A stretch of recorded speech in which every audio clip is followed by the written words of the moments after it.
Alright, what's up guys? I gotta say I'm happy to see the progress, fellas.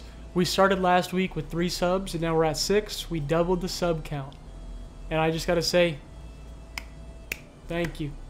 Thank you. We're on our way to becoming famous. So today I want to talk about some skate habits that you should always implement every single time that you go out and skate. So without further ado, let's get right into it. Okay, so habit number 1 is to eat your bananas.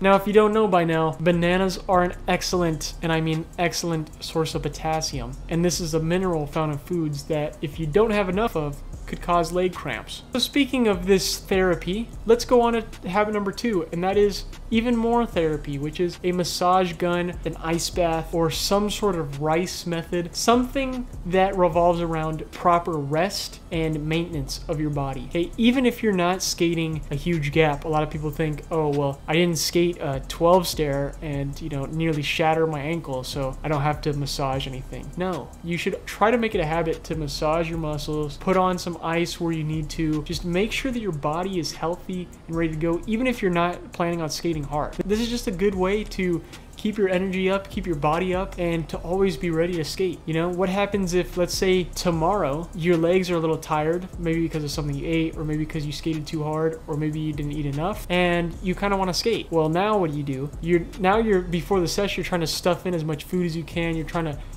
do all this therapy that you can to wring out your muscles and make it feel comfortable, but it might take a lot longer than you think. So to just have this habit every single day after you skate or before you skate, you can always be prepared for whenever you want to go. Okay, tip number 3. You see a lot of skaters, especially pro skaters, they'll do some sort of like ritual before tricks. Like I know Andrew Reynolds will do like the 3 board taps on the ground before he does a trick. If that works for you, go for it. But I think the key principle here is to just have a mental habit. Shape your mind a certain way before you go to try a trick. For me, this mental habit includes completely being mentally blank. Focused enough to understand how I'm going to get into the trick and which way I'm going to approach it and do what motions with my body, but blank in the sense of I'm not thinking about anything else except for what I'm going to do. I'm not thinking about any outcomes, anything that can go wrong, the weather today. I'm not thinking about any distractions, anything that could contribute to polluting my mind from the trick. I try to be mentally clear of. And this is something I really want to stress because it's super real and it can come back to bite you if you go to try a trick and you're not mentally focused, you're not mentally alert. You could seriously get hurt. Like, let's just watch this clip of Garrett Jenner here, and he describes how right before he broke his pelvis here, he was thinking that he was going to break a bone, and that's exactly what happened. Your mind is a powerful tool, man.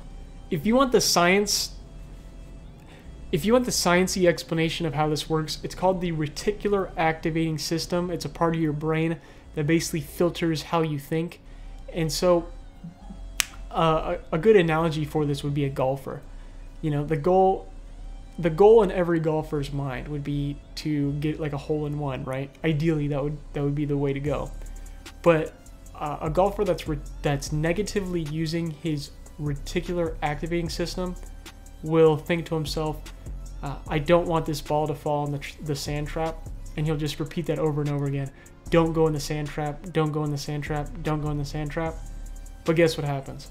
The ball ends up going in the sand trap because he has programmed his brain to only focus on the negative, which is the sand trap and the ball going in the sand trap.